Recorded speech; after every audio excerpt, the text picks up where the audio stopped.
Hello everybody, and welcome to this presentation of the Elder Scrolls lore. It's time that we examine one of, if not the most pivotal event in the history of humanity on Tamriel, which resulted in the fall of one empire and the birth of another. This was when human slaves overthrew their elven masters, and built upon the ruins a legacy that would last thousands of years. As covered in a previous episode, the Ayleids, along with the Bosmer, were originally an expansion of the Aldmer from Somerset Isle. In the year marking the beginning of the First Era, the Bosmer king Eplir declared Valenwood to be an independent kingdom from the Aldmer.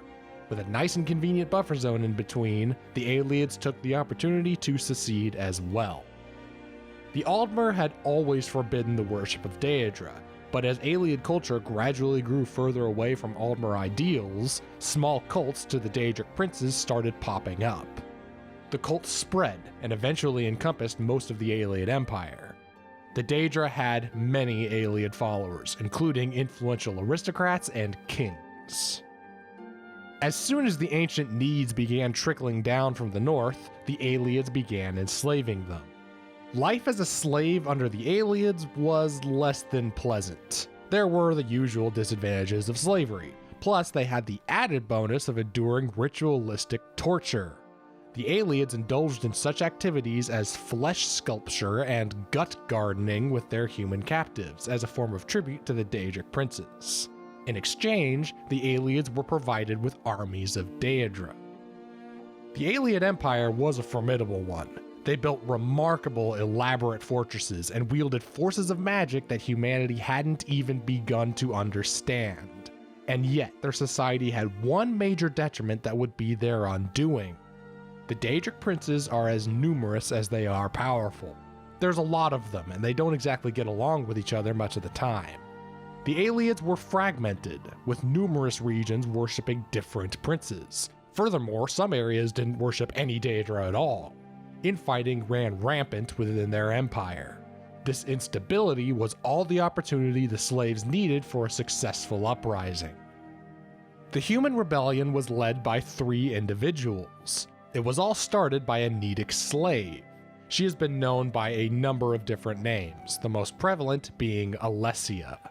The second was the winged, bull-headed demigod Morahouse, also called the Breath of Kine, which seems to imply that he was a descendant of Kinnereth. Morahouse would become Alessia's lover, against the advice of the third party, Penile Whitestrake.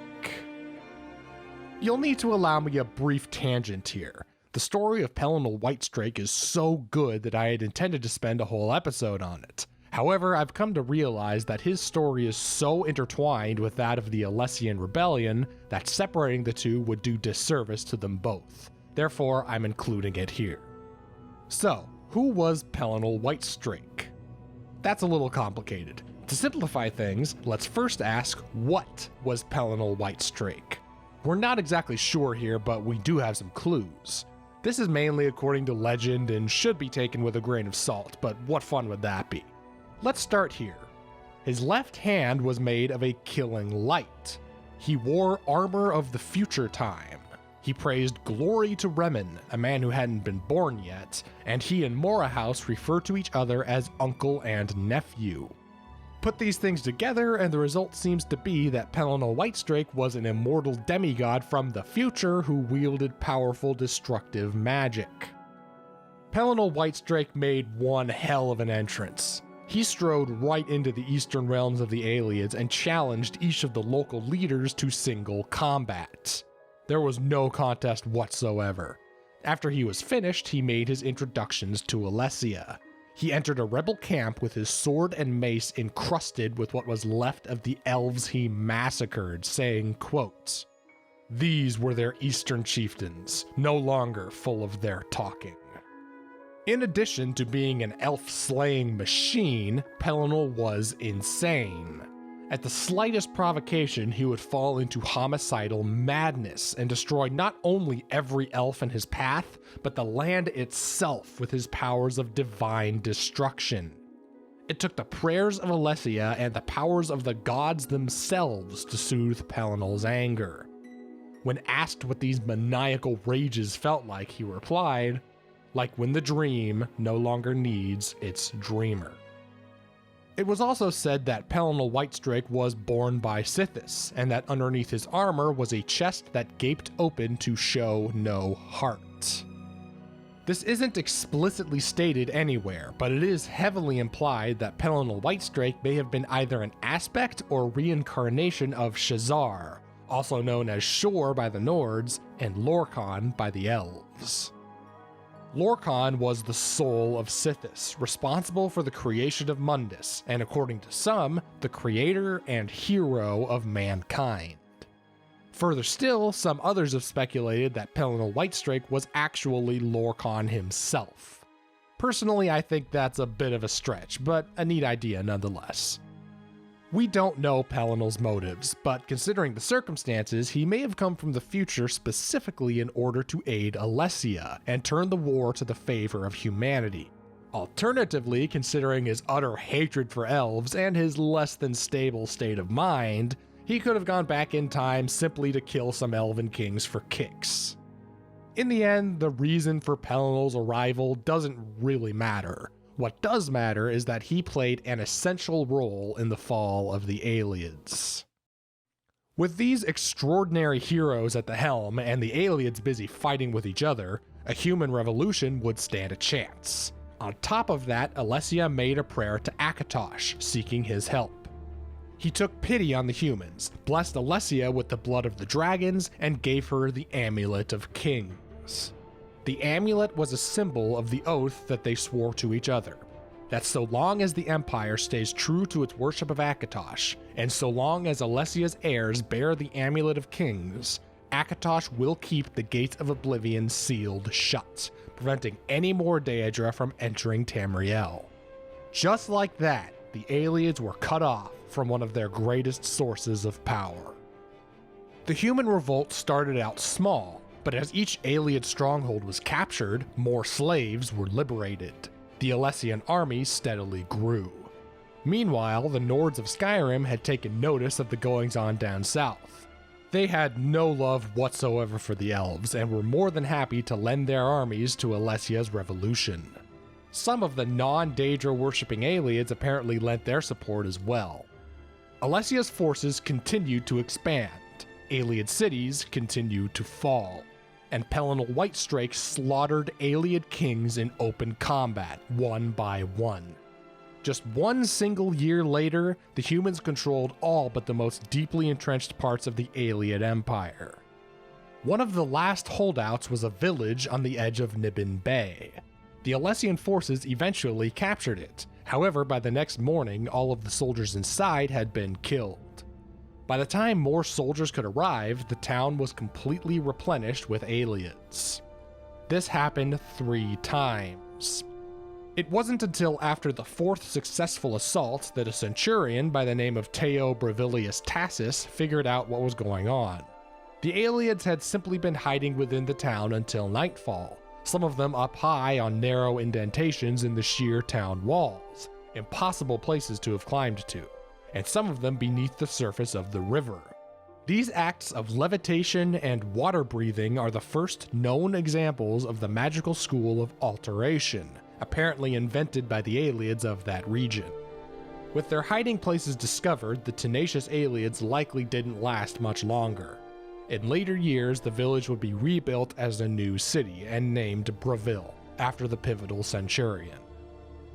The rebellion closed in on the White Gold Tower, the center of the Ayleid Empire, where the most powerful Ayleid kings resided. They were protected by an army of Aurorans, soldiers of the Daedric Prince Meridia. The Aurorans were led by Meridia's champion, the half-elf demigod Umaril the Unfeathered. Despite the infamous consequences of his wrath, Penile Whitestrake was called out to battle by Umaril the Unfeathered. Alessia, Morahouse, and the leaders of the Nordic armies favored caution. Penile disagreed. He mocked their cowardice and made for the White Gold Tower by himself. Upon entering the tower, he was surrounded by the Ayleid kings and their personal Daedric guards. He cracked the floor with his mace and called out, urging Umaril to face him. Umaril the Treacherous, rather than fight Penile Whitestrake outright, set forth his horde of Aurorans first. Penile defeated them naturally, but was wounded in the process. It was only then that Umariel showed himself, touting the mightiness of his bloodline and taking pleasure at the sight of the exhausted and bleeding Whitestrake. They fought. Unfortunately, the gritty details of their duel have been lost. It must have been equal parts glorious and brutal. In the end, Umariel lay before Penile with his helmet caved in and his featherless wings hacked off. Penile stood above him and insulted his ancestry along with that of all elf kind. This drove the Ayleid kings into a rage. They descended upon the weakened Penile, literally cut him to pieces, and left his head behind. With Umariel the Unfeathered defeated and his Aurorans laid to waste, the Ayleid kings in the White Gold Tower saw the end coming and quickly scattered. Mora House investigated the tower and found Penile's head. The head spoke. Penile addressed his nephew with a warning that although Umariel had been defeated, he had not been killed. His body was destroyed, but his soul survived. With his dying breath, Penile prophesied Umariel's eventual return. The fall of the White Gold Tower signaled the end of the Ayleid Empire.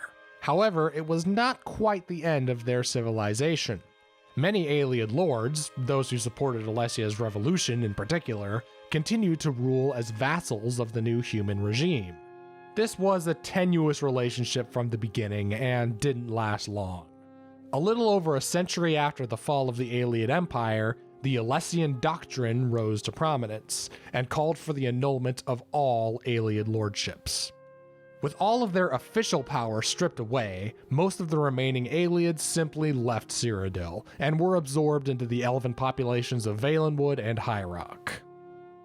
Remnants of the Ayleids continue to exist in the far-off regions of Cyrodiil, with one Ayleid king even joining a battle against the Alessians another some 100 years later.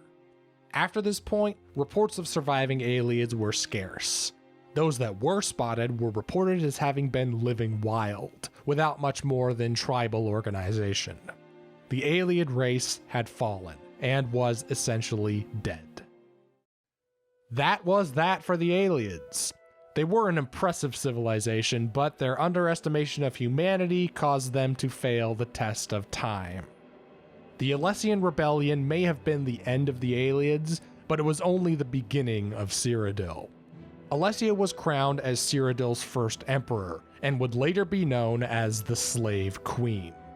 Her reign was an auspicious one, and included her founding of the Pantheon of the Eight Divines. That, however, is another story for another time. Thank you very much for watching.